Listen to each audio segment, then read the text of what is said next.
Electric wiring. Electric wiring किसे कहते हैं? It is electric power distribution through the wires in a perfect manner for economic use of wiring conductor inside a room or building with better load control। मतलब electric wiring क्या है?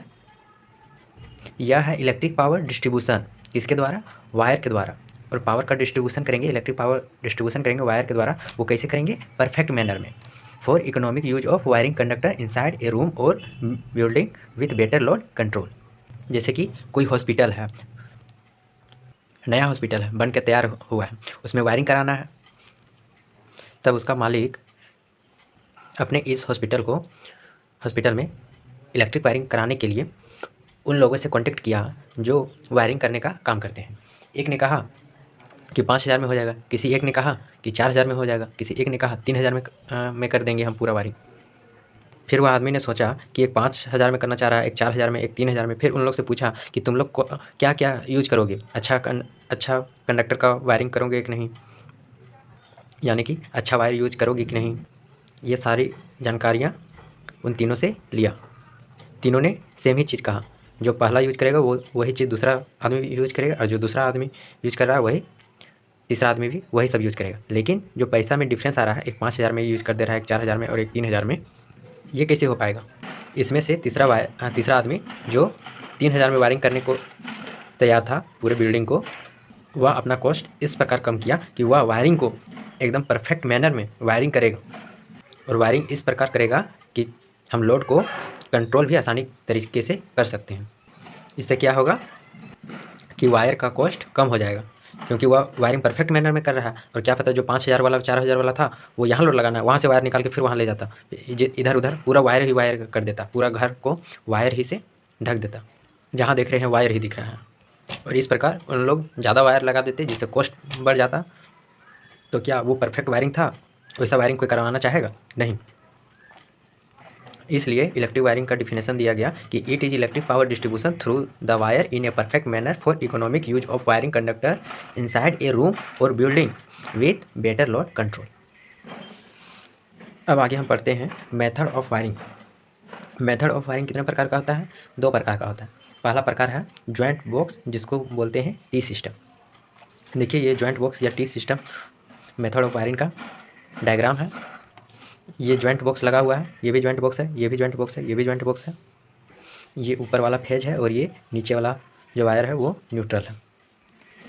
इसको T system क्यों बोला जाता है? क्योंकि देखिए यहाँ पे टी ऐसे बना हुआ है, ऐसे ये ऐसे चल गया, ये ऐसे चल गया, टी सिस्टम। इसका कनेक्शन कैसे करते हैं? जैसे एक फेज वायर लिया, आगे एक जॉइंट लगाया, फिर उस जॉइंट से एक वायर निकाला कनेक्टर के थ्रू, फिर आगे एक स्विच लगा दिया, और इस स्विच के बाद एक लोड लगा दिया, और इस लोड को आगे न्यूट्रल के साथ कनेक्ट कर दिया। न्यूट्रल में क्या किया गया है? आगे एक न्यूट्रल का वायर लिया गया, फिर यहाँ पे जॉइंट लगाया गया, जॉइंट लगाने के बाद इस लोड का कनेक्शन दे दिया गया है।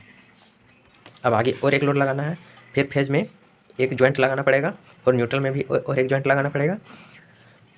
उसके बाद फेज 1 से एक वायर निकाल के एक स्विच लगा के, उसके बाद फिर लोड को लगा के, और उस लोड को फिर न्यूट्रल के साथ कनेक्ट कर देंगे। न्यूट्रल में जो जॉइंट बनाया है उसके साथ कनेक्ट कर देंगे, और इसी प्रकार आगे बढ़ता जाएगा।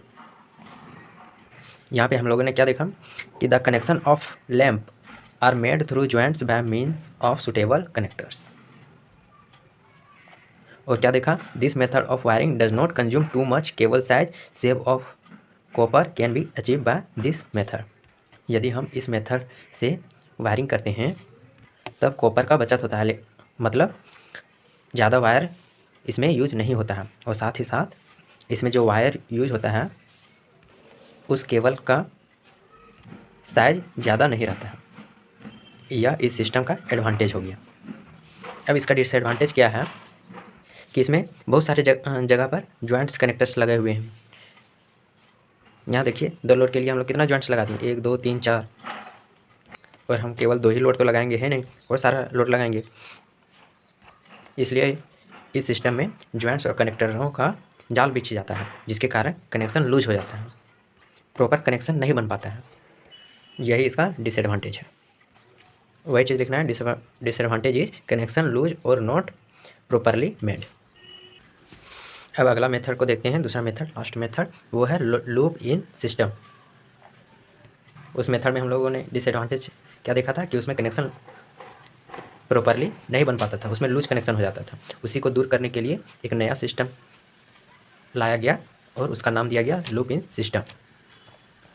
It is universally employed for connection of various lamps और अदर एप्लीकेशंस। इस सिस्टम का यूनिवर्सली यूज़ किया जाता है। और आगे joint box and connectors are remove, और इस सिस्टम में जॉइंट बॉक्स और कनेक्टर्स को रिमूव किया गया। इससे पहले वाले सिस्टम में जॉइंट बॉक्स और कनेक्टर्स के कारण ही उसके कनेक्शन लूज हो जाते थे, इसलिए इसमें जॉइंट बॉक्स और कनेक्टर्स को रिमूव किया गया। अब कोई भी चीज़ परफेक्ट तो होती नहीं है, इसमें भी कुछ ना कुछ डिसएडवांटेज होगा ही, थोड़ा सा कंप्रोमाइज़ करना ही पड़ेगा, इसके साथ भी थोड़ा सा समझौता करना पड़ेगा। इसलिए अब इसका देखते हैं कि इसका डिसएडवांटेज क्या है। It has only one disadvantage. Disadvantage तो और भी हो सकते हैं, लेकिन सबसे बड़ा डिसएडवांटेज यह है इसका कि इस सिस्टम में जो वायर यूज होता है, यानी कि इस सिस्टम में वायर का जितना ज़रूरत होता है वो अधिक होता है। इस सिस्टम से वायरिंग करने के लिए हमें अधिक वायर का ज़रूरत होता है, और हम जानते हैं कि वायर में कुछ ना कुछ रेसिस्टेंस होता है, और जब रेसिस्टेंस में करंट फ्लो होता है तब I² R का हीट डेवलप होता है, और इस रेसिस्टेंस में वोल्टेज भी ड्रॉप होता है। इसलिए यहाँ पे लिखते हैं इसका डिसएडवांटेज में, length of wire required is more, so voltage drop is increase and copper loss increase. ज़्यादा वायर का रिक्वायर्ड हुआ, इसलिए वायर में रेसिस्टेंस होता है, उस रेसिस्टेंस का वैल्यू बढ़ गया, बढ़ने से उसमें वोल्टेज ड्रॉप भी बढ़ गया, और वोल्टेज ड्रॉप होने से कॉपर लॉस यानी कि I² लॉस भी बढ़ गया। अब इसमें कैसे वायर बढ़ गया, इसमें इस सिस्टम में किस प्रकार का कनेक्शन यूज किया जाता है, किस प्रकार का वायरिंग का मेथड यूज किया जाता है इस सिस्टम में, कि जिससे कि वायर का लंबाई बढ़ जाता है, हमें ज़्यादा वायर चाहिए। इसको देखते हैं।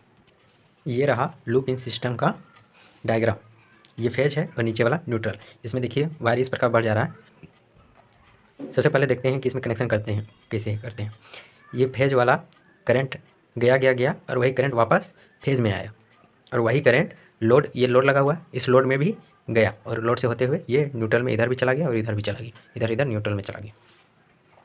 यहाँ पे देखिए ये जो लगा, ये वायर सभी जगह लगेगा, यहाँ पे भी लगा, फिर आगे यहाँ पे भी लगा, यही इतना वायर बढ़ जा रहा है, और इससे पहले वाला वायर में ये चीज़ नहीं था, और इतना वायर बढ़ते प्रत्येक लोड के लिए बहुत ज़्यादा वायर बढ़ जाता है। यहाँ पे आप लोगों को समझ में आ गया, जो करंट फेज से गया वही करंट फिर वापस फेज में आया, और वही करंट लोड से होते हुए भी न्यूट्रल में गया। फिर आगे कनेक्शन करना है, फिर फेज से यहाँ से एक वायर लाएँ, वही करंट फिर लोड में गया और फिर वापस फेज में चला गया। यहाँ पे वायर नहीं लगा हुआ है, ये ओपन है ये वाला। उम्मीद है मैंने आज जितना बताया होगा उतना सब आप लोगों को समझ में आया होगा। अब मिलते हैं अगले वीडियो में।